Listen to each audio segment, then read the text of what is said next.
Greetings YouTube. So if you clicked on this video, you were intuitively drawn to the yellow pile. So let's get started. We're going to start off with your angels and archangels first.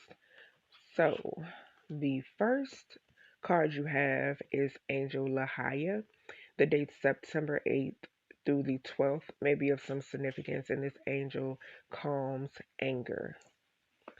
Next we have Angel Shivaquaya. The date September 13th through the 17th may be of some significance, and this angel favors reconciliation.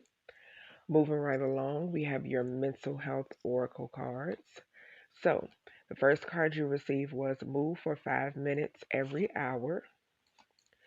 The next card you received was Schedule something fun today, this week, or weekend. Next up, we have your Inner Sea Oracle cards, or your Inner Child Oracle messages. And the card you received today is Hold the hand of the child that dwells within your soul. For this child, nothing is impossible. Next, we have your Element Oracle card, and you receive 10, Tin. And it says 10 has meaning and properties of calming down, um, cough feelings or tough feelings. It is an amulet that helps you keep certain calmness. It would prevent you from getting confused by excessive information or extra thoughts. 10 has the power to help you focus on one thing. Okay? Next, we have your Alpha Oracle, and you receive the letter S as in seashell, and the numbers 19, 10, or 1 may be of some significance, and it says egocentric, selfish, jealous, self-centered. Okay. Next, we have your Spiritual Warfare Oracle cards, and you receive 4. So the first card you received was family, and it says, oftentimes it is family, both immediate and distant, facilitating attacks without our knowing. This card indicates that a family member is facilitating the attacks and or a relation of a family member is facilitating the harm. Okay. Next, we have purify. It says a purification or cleansing spell is different from a banishing spell in the sense that it's designed to completely clear your energy field and chakras of any and all magic being thrown at you. It allows for your protection, and banishing spells to be stronger as well. Okay. Then we have mental health. It says mental health attacks are at the root purpose of attacks. The attacker wants you to exert some source of power upon the individual through the conscious surrender of some source or power, which is usually mental or physical. Okay. And then next we have mirror. A mirror spell, mirror back any a mirror spells mirror back any and all current attacks and future attacks back to the sender. Those attempting to harm you will have their actions and plans turned back onto them. Right? So next we have love messages. So the first card you received was trust. And it says, this situation is calling for you to have faith. Following that, we have chemistry. It says there's a strong magnetic attraction here. Then we have honeymoon. It says enjoy the bliss of holiday time together. And then it says engagement. It says your love life is ascending to a higher level of commitment. Okay. So following those messages, we have your past life oracle messages. So the first card you received was persecution and inquisition. So it says, you drew this card as validation of your suspicions. You were accused of witchcraft, being a heathen, or other crimes in the past. You suffered greatly as a result of the ensuing persecution, and the fear has carried forward into this life. In the past, your character and behaviors are examined publicly, and you were blamed for crop failures and deaths that had nothing to do with you.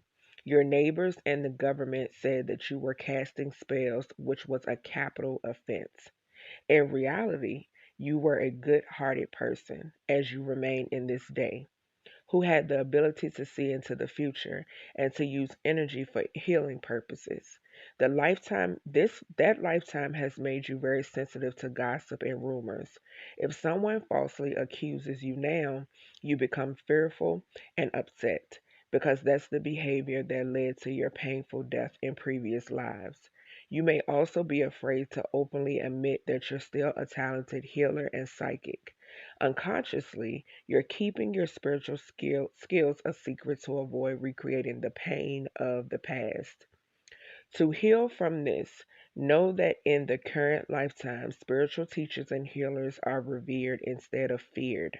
You agreed to incarnate at this time because your hard won knowledge from previous lifetimes is needed in this world. And the fact that you're back on earth shows that no one can harm you permanently or prevent you from pursuing your spiritual path. So your second card, Yellow Pile, is trees. So it says this card indicates that you have a special relationship to trees. In ancient times, particularly in Celtic and Eastern European cultures, trees were considered sacred. The Druids looked to oak trees for prophetic information, and ancient healers used tree ingredients such as willow bark for medicine. Your connection to the trees may have been spiritual, including the ability to receive messages from them. In some cases, these seemingly non sentient trees are animated by real souls known as tree people. You may have even been a tree person or a tree diva diva in this life or a prior lifetime. This card asks you to spend more time connecting with trees for healing, knowledge, and inner peace. So next up you have love life. So it says, this card comes to you as an indication that your love life is affected by one or more previous lifetimes. Most likely you had a painful experience back then that has caused you to be overly cautious. In such cases, working on yourself can help you reopen your beautiful, loving heart. In that way, you can love and be loved again. It's also likely that this card comes to you as validation that the man or woman you're romantically interested in was also a prominent person in your past life. This individual may not necessarily have been a romantic partner at the time, but your inclination to connect romantically in this life is definitely part of a greater plan. So next you receive leaving or travel. It says, you drew this card because of an old pattern spanning several lifetimes that involves travel and leaving. You may notice in this lifetime that you are vagabond of sorts and want to continually be moving. You may wish to travel often or seek out a career in which you do so. You may also tend to move to new homes frequently. You develop this propensity for leaving and movement out of necessity during your lives as a Bedouin or other type of nomad. Your relationships may have also involved you leaving your partner or being left by a partner who traveled. This kind of movement is impacting the situation that you're inquiring about today. So the last card you received from the past life oracle is forgiveness, and it says the situation you're inquiring about will be healed or improved through your willingness to release old, stored anger. You may not even be consciously aware that you've been holding on to resentment. Your anger may show up in subtle ways such as high blood pressure, addictions, insomnia, or moodiness. Wouldn't it feel great to have stable moods and more control over your health? Forgiveness isn't the same as saying that the actions of others were justified or acceptable. Instead, forgiveness is a statement of self empowerment. You choose to detoxify yourself of old stored anger and other negative energies. After all, when you hang on to anger, it only hurts you and not the other person. To heal this situation, be aware that meditation and introspection are important practices that can help you. See that your anger is merely a transient feeling, like a dark cloud floating across the sky. Recognize that the source comes from a past life and let it go. Forgiveness is cathartic and profoundly healing. Free yourself from negative and harmful emotions. So that is everything I have for you, Yellow Pal. I hope you enjoyed this quick reading. If you did, definitely thumbs up this video, and I will talk to you all in your next reading.